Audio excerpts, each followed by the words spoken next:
അപ്പോൾ ഇന്നത്തെ വീഡിയോ ചെന്നൈ വ്ലോഗിനെ കുറിച്ചാണ്. എന്ത് ട്രെയിനിങ് ആണ്, എന്തിൻ്റെ ട്രെയിനിങ് ആണൊക്കെ തുടങ്ങി കുറേ ക്വസ്റ്റ്യൻസ് കിട്ടിയിട്ടുണ്ട്. അപ്പോൾ അതെല്ലാം ഞാൻ ഈ ഒരു വീഡിയോ. അപ്പോൾ ഞങ്ങൾ പോകുന്നത് DG ട്രെയിനിങ് അറ്റൻഡ് ചെയ്യാൻ വേണ്ടിയിട്ടാണ്. DG എന്ന് പറഞ്ഞു കഴിഞ്ഞാൽ ഡേഞ്ചറസ് ഗുഡ്സിനെ പറ്റിയിട്ടുള്ള ട്രെയിനിങ് അറ്റൻഡ് ചെയ്യാൻ വേണ്ടിയിട്ടാണ്. അത് എല്ലാ എയർലൈൻ റെപ്രസെൻറ്റ് ചെയ്യുന്ന സ്റ്റാഫിനും അതുപോലെ ലോഡ് കൺട്രോളേഴ്സും കാർഗോ ആൻഡ് ട്രാം സ്റ്റാഫിനൊക്കെ മാൻഡേറ്ററി ആയിട്ട് അറ്റൻഡ് ചെയ്യേണ്ട ഒരു ട്രെയിനിങ് ആണ്. നമ്മളിപ്പോൾ പോകുന്നത് 2 days ട്രെയിനിങ്ങിനും വേണ്ടിയിട്ടാണ്. കമ്പനി മാൻഡേറ്ററി ആയിട്ട് തരുന്ന ഒരു ട്രെയിനിങ് ആയതുകൊണ്ട് തന്നെ എക്സ്പെൻസസ് എല്ലാം കമ്പനി തന്നെയാണ് നോക്കുന്നത്. പുലർച്ചെ 3 മണിയുടെ ട്രെയിനായിരുന്നു ഞങ്ങൾ ബുക്ക് ചെയ്തിട്ടുണ്ടായിരുന്നത്. 3rd AC ആയിരുന്നു ബുക്ക് ചെയ്തത്. അത്യാവശ്യം ട്രാവൽ ചെയ്യാനുണ്ടായിരുന്നു. പുലർച്ചെ 3 മണിക്ക് കയറിയിട്ട് പിറ്റേന്ന് ഈവനിങ് 4-4:30 ആകുമ്പോഴാണ് നമ്മൾ ചെന്നൈയിൽ ഇറങ്ങുന്നത്. പിന്നെ എൻ്റെ ആകെയുള്ളൊരു കൺസേൺ എന്താണ്, ടോയ്ലറ്റിനെ കുറിച്ചായിരുന്നു. ഞാൻ നേരെ പോയി നോക്കി. ആദ്യമായിട്ടാണ് ഞാൻ ട്രെയിനിൽ ഇത്രയെങ്കിലും വൃത്തിയുള്ളൊരു ടോയ്ലറ്റ് കാണുന്നത്. അത് കണ്ടപ്പോൾ ഞാൻ കൃതാർത്ഥയായി. പിന്നെ ഞാൻ വേഗം പോയിട്ട് കിടന്നുറങ്ങി. നല്ല ഉറക്കം വരുന്നുണ്ടായിരുന്നു. അങ്ങനെ ഉറങ്ങി എണീച്ചപ്പം ഉച്ചയ്ക്ക് 12-1 മണി ആയപ്പോഴാണ് ഞാൻ എണീച്ചത്. പുലർച്ചയ്ക്ക് ട്രെയിൻ കയറിയോണ്ട് തന്നെ കാര്യമായിട്ടൊന്നും മേടിക്കാൻ കഴിഞ്ഞിട്ടില്ല ഫുഡ് കഴിക്കാൻ വേണ്ടിയിട്ട് പിറ്റേന്ന്. അപ്പോൾ അതിനെക്കുറിച്ച് നമ്മൾ ആലോചിച്ചിട്ടേ ഇല്ല. ഞാൻ എന്തോ ഭാഗ്യത്തിന് കുറച്ച് ഫ്രൂട്ട്സ് കട്ട് ചെയ്തിട്ട് ടിഫിനിലായിട്ട് എടുത്തിട്ടുണ്ടായിരുന്നു. അപ്പോൾ ഞങ്ങൾ രാവിലെ എണീച്ച് കുറച്ച് വെള്ളവും കാരക്കും പിന്നെ ആ ഫ്രൂട്ട്സും കഴിച്ച് എങ്ങനെയൊക്കെയോ വൈകുന്നേരമാക്കി. അങ്ങനെ ഞങ്ങൾ ചെന്നൈയിലെത്തിയപ്പം അത്യാവശ്യം കുഴപ്പമില്ല, എന്നാലും നമ്മൾ വിചാരിച്ചതിനേക്കാൾ ചൂടൊക്കെ കുറവുണ്ട്. അങ്ങനെ ഞങ്ങൾ നേരെ പോയി ഒരു ഊബർ വിളിച്ചു. ഈ ഒരു പോക്കിൽ ഞങ്ങൾ 3 പേരാണ് ഉണ്ടായിരുന്നുള്ളൂ കേട്ടോ. കാരണം 3 പേരെ വെച്ചിട്ടാണ് അവർ ട്രെയിനിങ്ങിന് വിളിക്കുന്നത്. അപ്പോൾ ഞങ്ങൾ മുന്നേ പോയ 3 പേർ ഓൾറെഡി അവരുടെ ട്രെയിനിങ് കഴിഞ്ഞ് നിൽക്കുന്നുണ്ടായിരുന്നു. അപ്പോൾ ഞങ്ങൾ അവരെയും കൂട്ടി വേറൊരു ഊബർ വിളിച്ച് ഞങ്ങൾ റെസിഡൻസിയിൽ വന്നു. ഇതാണ് ഞങ്ങളുടെ റെസിഡൻസി, ബാലാജി റെസിഡൻസി എന്ന് പറയും. ഒന്നിച്ച് തന്നെയാണ്, നമ്മൾ എയർപോർട്ടിൻ്റെ അടുത്തൊക്കെ തന്നെയാണ് വരുന്നത്.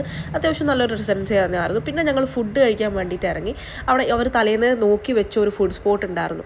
അത്യാവശ്യം നല്ല ഫുഡാണ്. നിങ്ങൾ എയർപോർട്ടിൻ്റെ അടുത്തൊക്കെ വരുന്നവരാണെന്നുണ്ടെങ്കിൽ ഈ ഒരു ഫുഡ് സ്പോട്ട് നോക്കി വെച്ചോളൂ. നല്ല ഫുഡാണ്, നല്ല തിരക്കും ഉണ്ട് കേട്ടോ. അപ്പോൾ നമുക്ക് ടൈം എടുത്ത് ടേബിളൊക്കെ കിട്ടത്തുള്ളൂ. അങ്ങനെ അവർ പോകാനുള്ള ടൈമായി. അവർക്ക് 11 മണിക്ക് ട്രെയിൻ ഉണ്ട്. നമ്മൾ ചെക്ക് ഇൻ ചെയ്യുന്ന ടൈമിൽ അവർ ചെക്കൗട്ട് ചെയ്ത് അവരങ്ങനെ പോയി. അതിനുശേഷം നമ്മൾ വെള്ളമെല്ലാം മേടിച്ച് റൂമിലോട്ട് പോയി. റൂമിലെത്തിയിട്ട് വേണം ഒന്ന് കിടക്കാൻ വേണ്ടിയിട്ട് എന്നുള്ളത്. അത്രയും ഞങ്ങൾ ടയേർഡായിരുന്നു. കാരണം അത്രയും ഞങ്ങൾ ട്രാവൽ ചെയ്ത് വന്നിട്ട് ഇപ്പോൾ ഫുഡും കൂടെ കഴിച്ചപ്പോൾ സൈഡായി. അപ്പോൾ ബെഡൊന്ന് കണ്ടാൽ മതി എന്നുള്ള രീതിയിൽ നിൽക്കുകയായിരുന്നു ഞങ്ങൾ. മാത്രമല്ല നാളെ തൊട്ട് ഞങ്ങൾക്ക് ട്രെയിനിങ് തുടങ്ങുകയാണ്. നാളെയും മറ്റന്നാൾ, അതായത് 2 days ട്രെയിനിങ് ആയിരുന്നു ഞങ്ങൾക്ക് ഉണ്ടായിരുന്നത്. 2ാമത്തെ ദിവസം കഴിയുമ്പോൾ ഞങ്ങൾക്ക് ഈവനിങ് ഒരു എക്സാമും അതുപോലെ ഒരു വൈവിയും ഉണ്ടാകും. അപ്പോൾ ഇത് രണ്ടും പാസ്സായാൽ മാത്രമാണ് ഞങ്ങൾക്ക് കസ്റ്റമർ സർവീസ് റോളിൽ കൺസിസ്റ്റൻ്റ് ആയിട്ട് പോകാൻ പറ്റുള്ളൂ, നമ്മൾ തുടർന്ന് പോകാൻ പറ്റുള്ളൂ. അപ്പോൾ ഇത് ഇൻ കേസ് ഇത് പാസ്സായിട്ടില്ല എന്നുണ്ടെങ്കിൽ ഞങ്ങൾ വീണ്ടും ഈ ഒരു ട്രെയിനിങ് അറ്റൻഡ് ചെയ്യണം, അതുപോലെ വൈവി അറ്റൻഡ് ചെയ്യണം. അപ്പോൾ നമ്മൾ പാസ്സാവുന്നത് വരെ ഈ ഒരു ട്രെയിനിങ് അറ്റൻഡ് ചെയ്യണം. അപ്പോൾ ഈ ഒരു ട്രെയിനിങ് അത്രയും മാൻഡേറ്ററി ആണ് ഞങ്ങളൊരു കസ്റ്റമർ സർവീസ് റോളിന് എന്ന് പറഞ്ഞു കഴിഞ്ഞാൽ. അപ്പോൾ നമ്മൾ വിചാരിക്കുന്ന പോലെ അത്ര ഈസി അല്ല ഈ ഒരു കസ്റ്റമർ സർവീസ് റോൾ എന്ന് പറഞ്ഞാൽ. എല്ലാത്തിനും അതിൻ്റേതായിട്ടുള്ള ബുദ്ധിമുട്ടുകളുണ്ട്. ഈ ഒരു ട്രെയിനിങ്ങിൻ്റെ വാലിഡേഷൻ എന്ന് പറഞ്ഞു കഴിഞ്ഞാൽ 2 കൊല്ലമാണ്. ഈ 2 കൊല്ലം കഴിഞ്ഞ് കഴിഞ്ഞാൽ നമ്മൾ വീണ്ടും ഈ ഒരു ട്രെയിനിങ് അറ്റൻഡ് ചെയ്യും. By the by back to video. അങ്ങനെ രാവിലെ എണീച്ചു, നമ്മൾ ബ്രേക്ക്ഫാസ്റ്റ് കഴിക്കാൻ വേണ്ടിയിട്ട് താഴെ പോയി. ഇതായിരുന്നു അന്നത്തെ ബ്രേക്ക്ഫാസ്റ്റ്. ഞാൻ കുറച്ച് ഇഡ്ഡലിയും സാമ്പാറും ചട്നിയൊക്കെ എടുത്ത് കഴിച്ചു. പറയാതിരിക്കാൻ വയ്യ, നല്ല ടേസ്റ്റ് ആയിരുന്നു കേട്ടോ. നല്ല ഒത്തൻറ്റിക് ചെന്നൈ ഫുഡായിരുന്നു അത്. അതിനുശേഷം ഞാനൊരു ബ്രെഡും ജാമും കൂടെ കുത്തിക്കേറ്റി റൂമിൽ പോയിട്ട് വേഗം റെഡിയായി. ട്രെയിനിങ്ങിന് പോകണ്ടേ.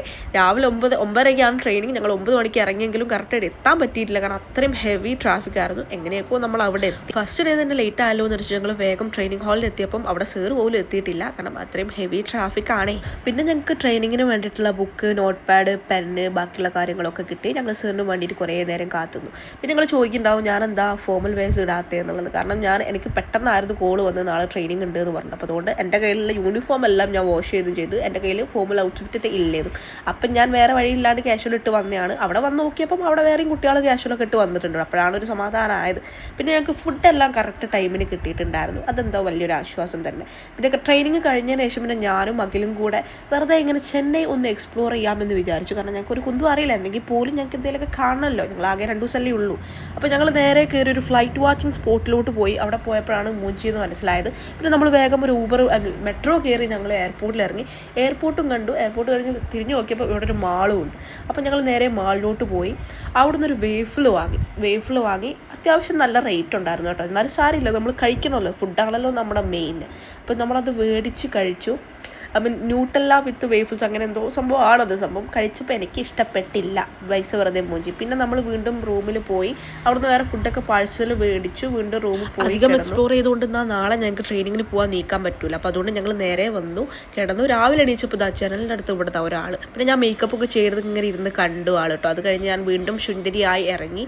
ഞങ്ങൾക്ക് ഊബർ വിളിച്ചപ്പോൾ കിട്ടിയില്ല. അപ്പോൾ ഞങ്ങൾ ഓട്ടോ വെച്ചിട്ട് അഡ്ജസ്റ്റ് ചെയ്ത് അങ്ങനെ പോയി. എന്നാലും ഹെവി ട്രാഫിക്കാണ്. ട്രാഫിക്കിനൊരു കുറവില്ല. എന്നെങ്കിൽ പോലും തലേന്ന് ഞങ്ങൾ ലേറ്റ് ആയതുകൊണ്ട് ആയതുകൊണ്ട് പിറ്റേന്ന് ഞങ്ങൾ ഓൺ ടൈമിന് തന്നെ ക്ലാസ് റൂമിൽ എത്തിയിട്ടുണ്ട് കേട്ടോ. പിന്നെ അതിനുശേഷം ഞങ്ങൾ ചായ കുടിച്ചു, അതുപോലെ ട്രെയിനിങ് അറ്റൻഡ് ചെയ്തു, വൈകുന്നേരം എക്സാമും കഴിഞ്ഞ് അങ്ങനെ ഞങ്ങൾ വീണ്ടും ഞങ്ങളുടെ ബാക്ക് ടു ബേസ് നമ്മളെ നാട്ടിലോട്ട് തിരിച്ചു. ഇത്രയേ ഉള്ളൂ ഇന്നത്തെ വീഡിയോ. അപ്പോൾ അൺടിൽ നെക്സ്റ്റ് ടൈം, ബൈ.